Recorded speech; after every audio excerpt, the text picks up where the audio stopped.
Assalamualaikum warahmatullahi wabarakatuh. Ketemu lagi dengan Ibu Diah Cahayasari pada mata pelajaran Humas dan Keprotokolan 2.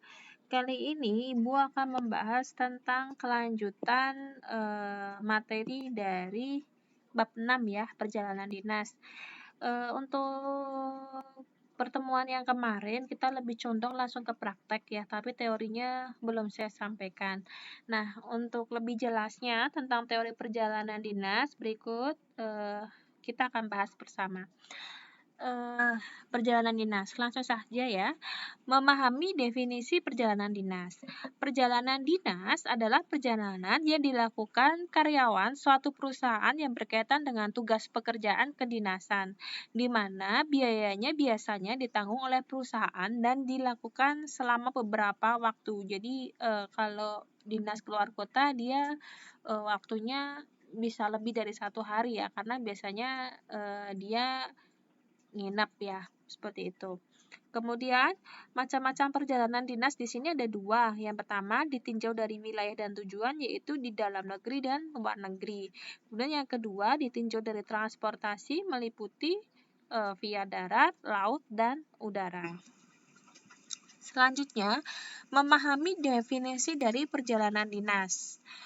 Ya, untuk dokumen perjalanan bisnis sendiri terdiri dari 2 ya, dokumen internal dan eksternal. Yang dibutuhkan dalam perjalanan bisnis untuk dokumen internal atau yang harus disediakan oleh perusahaan, yang pertama adalah surat tugasnya dulu. Jadi harus jelas ya, dia memerintahkan siapa dan ditugaskan kemana. Kemudian surat perintah perjalanan dinas atau disingkat dengan SPPD. Selanjutnya jadwal perjalanan yang dijadwalkan dan peta. Nah, ini jadwalnya sudah pernah kita praktekkan di jadwal perjalanan dinas ya. Kemudian petunjuk akomodasi. Akomodasi itu meliputi hotel, transportasi, dan sebagainya. Kemudian yang kelima adalah daftar nama dan telepon yang akan dihubungi. Nah, misalkan kita ditempatkan atau ditugaskan perjalanan dinas keluar kota, kita nggak tahu misalkan disediakan di hotel A, B, atau C, kita nggak tahu alamatnya. Nah, kita harus tahu dulu, kita harus hubungi admin perusahaan yang bersangkutan untuk mengetahui detail alamat dan nomor telepon yang bisa dihubungi, seperti itu. Selanjutnya adalah memahami definisi perjalanan dinas dari sisi dokumen eksternal. Nah, dokumen eksternal apa saja yang perlu disiapkan ya di luar dari jangkauan data internal perusahaan? Yang pertama adalah paspor. Ya, misalkan kita ke luar negeri, kita harus butuh identitas paspor. Kemudian adalah visa. Visa ini adalah alat pembayaran ya untuk luar negeri. Kemudian kartu sehat. Kemudian selanjutnya adalah asuransi, KTP, identitas diri, dan yang terakhir adalah fiskal atau pajak.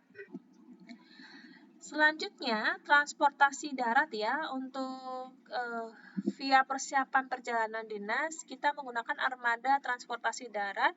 Yang dibutuhkan itu datanya apa saja? Identitas pribadi, tiket perjalanan, ya, penegasan berangkatan, kemudian peta kota tujuan, perlengkapan pribadi dan dokumen yang harus dibawa, dan yang terakhir adalah konfirmasi pemesanan hotel.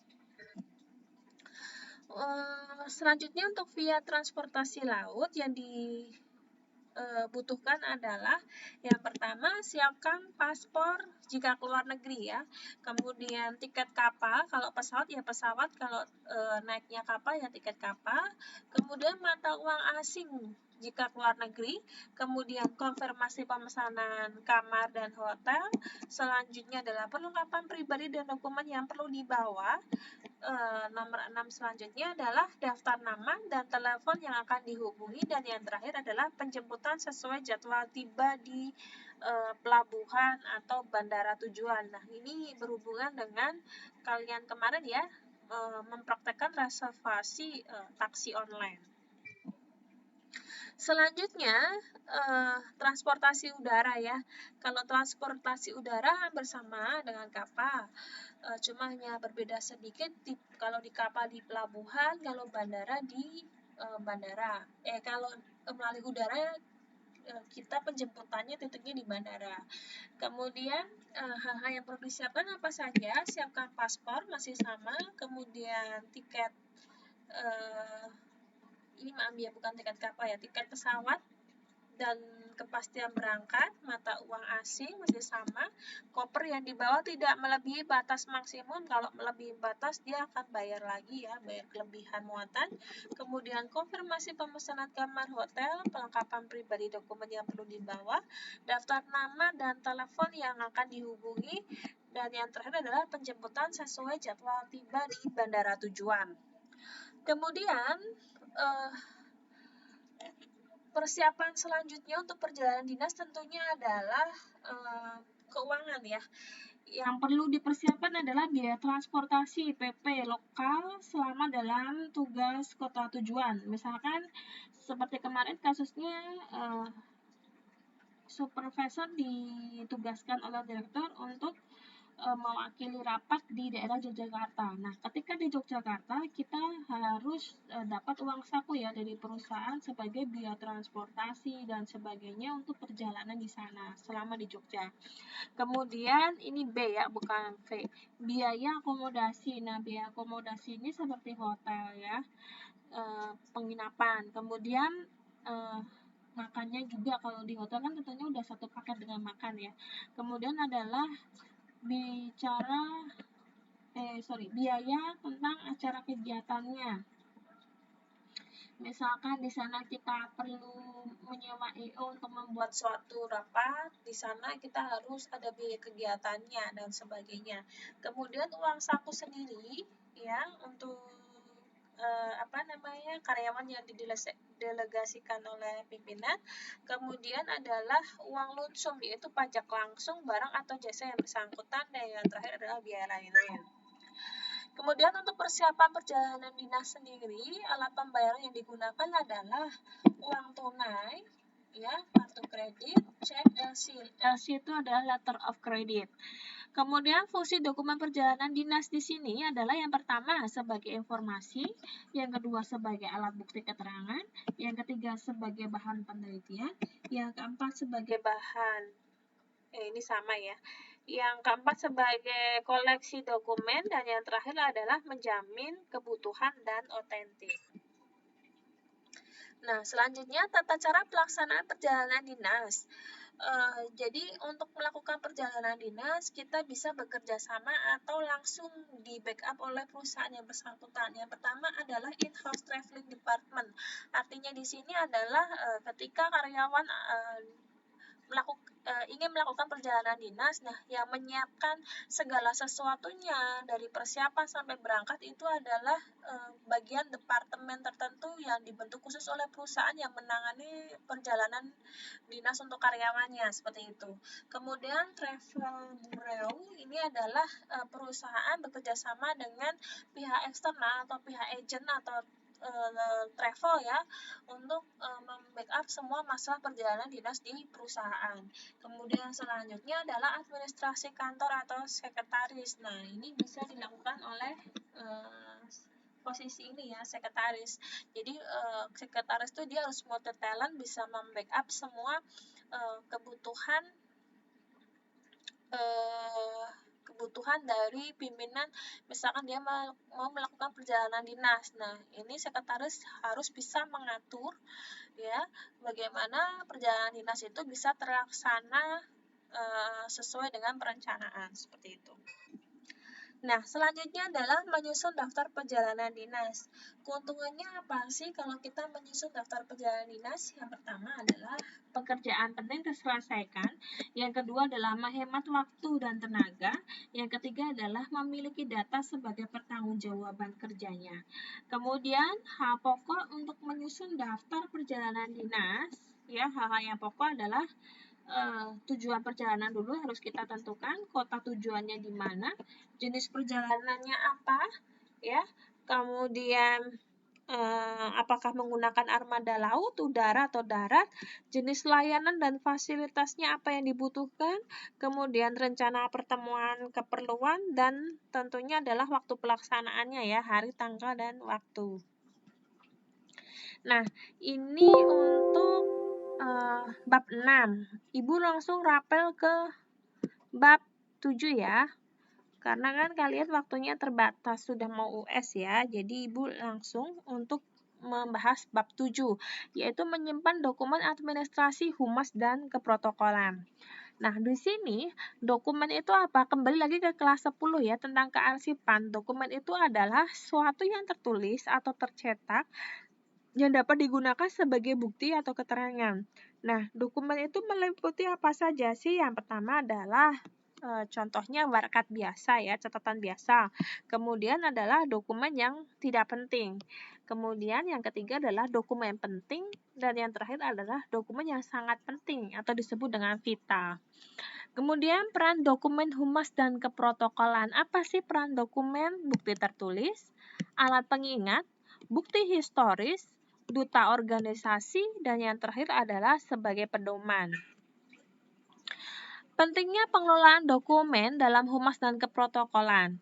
Apa sih pentingnya? Yang pertama adalah penemuan dokumen akan lebih mudah, cepat, tepat, lengkap, dan akurat yang berdampak pada peningkatan kinerja perusahaan. Ya, jadi kalau penemuan dokumennya itu lebih cepat, ketemu ya.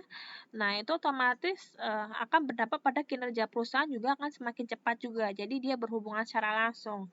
Kemudian selanjutnya adalah tujuan penataan dokumen adalah untuk meningkatkan efisiensi ya, efisiensi penemuan dokumen dan efektivitas kerja perusahaan. Jadi kalau kita menemukan dokumen dengan cepat itu otomatis membutuhkan waktu yang lebih efisien dibanding dengan dokumen yang tidak tertata. Nah, untuk dokumen yang tidak tertata, otomatis kalau kita mencari dokumen, suatu dokumen ya yang kita butuhkan, kita tuh butuh waktu lama untuk mencarinya karena ya itu penataannya misalkan ngacak seperti itu. Jadi kan kita lebih sulit ya mencarinya. Kemudian selanjutnya adalah sistem penyimpanan dokumen. Ini sudah kita bahas di kelas 10 ya. Ada 3, sentralisasi, desentralisasi, dan kombinasi. Sentralisasi itu lebih condong pada terpusat. Keuntungannya apa sih kalau sentralisasi? Mencegah duplikasi, karena semua arsip atau dokumen baik aktif maupun sudah tidak aktif atau pasif ya, semua itu disimpan dalam satu penyimpanan, itu namanya sentralisasi. Jadi mencegah duplikasi. Kemudian yang kedua adalah layanannya lebih baik karena semua terfokus pada satu tempat. Kemudian yang ketiga adalah keseragaman. Kemudian kalau desentralisasi ini adalah dia berbeda ya. Kalau desentralisasi dia itu setiap bagian dia mempunyai arsip, seperti contoh bagian keuangan dia mempunyai arsipari sendiri atau mempunyai istilahnya kayak perpustakaan atau penyimpan dokumen sendiri. Bagian HRD dia punya sendiri dokumentasinya. Kemudian bagian marketing dia punya dokumentasi sendiri. Jadi setiap bagian itu dia mempunyai bagian dokumentasi atau arsipari sendiri-sendiri gitu loh. Jadi mempunyai perpustakaan sendiri-sendiri. Nah, keuntungannya apa? Yang pertama adalah dekat dengan pepakai karena sesuai dengan departemen ya. Atau bagiannya. Kemudian yang kedua adalah informasi rahasia disimpan sesuai bagiannya. Kalau keuangan ya khusus keuangan, kalau pemasaran khusus pemasaran. Kalau human resource department ya khusus tentang sumber daya manusia. Kemudian yang ketiga adalah hemat waktu dan tenaga dalam pengangkutan berkas. Kemudian yang terakhir adalah kombinasi atau campuran. Ini adalah perpaduan dari sistem sentralisasi dan desentralisasi. Jadi dijadikan satu ya.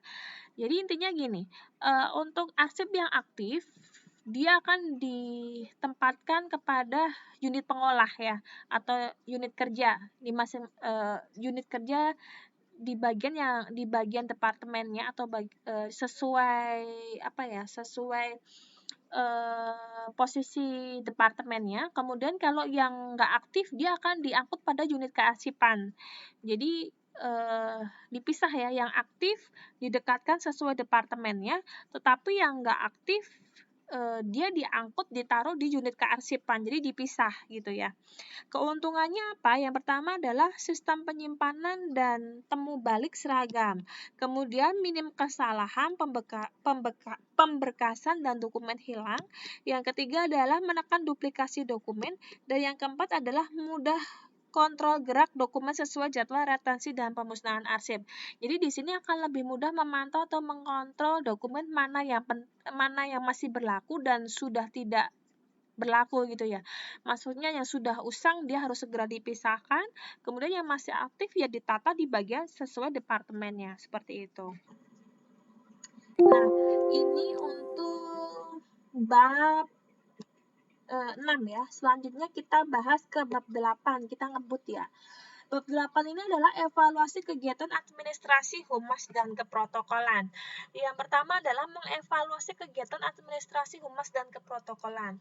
Evaluasi kegiatan humas ya, struktur dan bentuk evaluasi adalah kualitatif. Kualitatif itu adalah cenderung analisa deskriptif ya. Jadi dari observasi dan perbandingan perkembangan. Sedangkan kalau kuantitatif biasanya kita lebih main pada data ya, atau statistik. Kemudian evaluasi umum tentang keberhasilan dari humas. Yang pertama adalah penggunaan metode manajemen berdasarkan sasaran manajemen atau manajemen by objektif, bukan hanya pada tujuan memperoleh saling pengertian antar organisasi atau publik, melainkan tujuan spesifik penanggulangan dari akibat atau perubahan sikap. Jadi ini contohnya nih, misalkan ya pemerintah buat iklan publik tentang bahaya virus corona, misalkan seperti itu. Nah, pemerintah juga memberikan bagaimana cara penanggulangannya. Nah, itu harus ada evaluasi seberapa efektifkah iklan yang ditayangkan di televisi untuk mempengaruhi opini publik. Nah, itu harus dievaluasi juga. Apakah efektif ataukah tidak, seperti itu. Selanjutnya adalah adanya motivasi dan partisipasi atasan dan bawahan dalam menyusun tujuan organisasi bersama. Jadi ketika ini saya contohkan tadi masih iklan ya, pemerintah sama masyarakat perlu kalau untuk menanggulangi virus corona, dia harus ada kerjasama umpan balik ya. Jangan semua menyalahkan ke pemerintah atau atasan, tetapi juga harus ada perlu kerjasama dengan masyarakat untuk bagaimana caranya menanggulangi ya, atau bahkan menyembuhkan virus tersebut agar tidak menyebar luas. Kemudian selanjutnya adalah kode etik profesi. Untuk kode etik profesi, tata cara atau tata krama yang memberikan petunjuk praktisi humas dalam menjalankan tugas harus fleksibel, mengkoordinasi perubahan standar nilai sesuai perubahan dan perkembangan masyarakat. Dan evaluasi kegiatan protokol. Di sini adalah nilai yang terkandung dalam protokol menjadi landasan bagi divisi humas dalam melakukan kegiatan komunikasi yang erat kaitannya dengan relasi. Jadi ketika kita untuk membangun sebuah relasi atau mitra ya dengan perusahaan, kita harus mengedepankan kode etik profesi dulu ya. Setelah kita mengedepankan kode etik, kita juga harus selalu selalu berpegang pada protokol atau penghormatan ya, supaya mitra itu merasa dihargai dengan adanya protokol kehumasan di dalam kerjasama antar perusahaan, seperti itu. Kemudian adalah membuat laporan hasil evaluasi kegiatan administrasi humas keprotokolan. Isi laporan formatnya sama ya dengan sistematika penulisan proposal, pendahuluan, uraian kegiatannya seperti apa, kemudian yang terakhir adalah penutup lampiran. Sedangkan formatnya adalah kata pengantar, daftar isi, pendahuluan, tujuan penelitian, isi, saran, penutup, dan lampiran. Kemudian untuk bahan dan ukuran untuk membuat laporan harus ada judul, jenis laporannya apa dulu ya, kegiatannya disesuaikan lambang instansi. Misalkan kalau Kuba mau membuat sebuah laporan kehumasan, ya logonya adalah logo SMK Kusuma Bangsa. Kemudian jangan lupa untuk tahunnya. Nah, untuk pengetikan ya, sama ya dengan proposal, dia biasanya ada jenis-jenis huruf yang ditentukan. Kalau misalkan seperti kalian di kampus itu biasanya kalau untuk akademik dia pakainya Times New Roman, tapi semua juga tergantung pada instansi masing-masing. Kadang seperti Kuba nih, dia menentukan untuk prakrint dia menggunakan jenis huruf Arial. Kemudian adalah selanjutnya pencetakan dan jarak baris. Oke ya, sekian dulu video pembelajaran kita dari bab 6, 7, 8 dan ini adalah bab yang terakhir ya. Ini sengaja Ibu rapel karena kalian minggu depan sudah US dan ini adalah pertemuan mungkin minggu yang terakhir. Oke ya, sekian dulu dari saya. Kurang lebihnya mohon maaf. Semoga menambah wacana keilmuan kalian. Wassalamualaikum warahmatullahi wabarakatuh.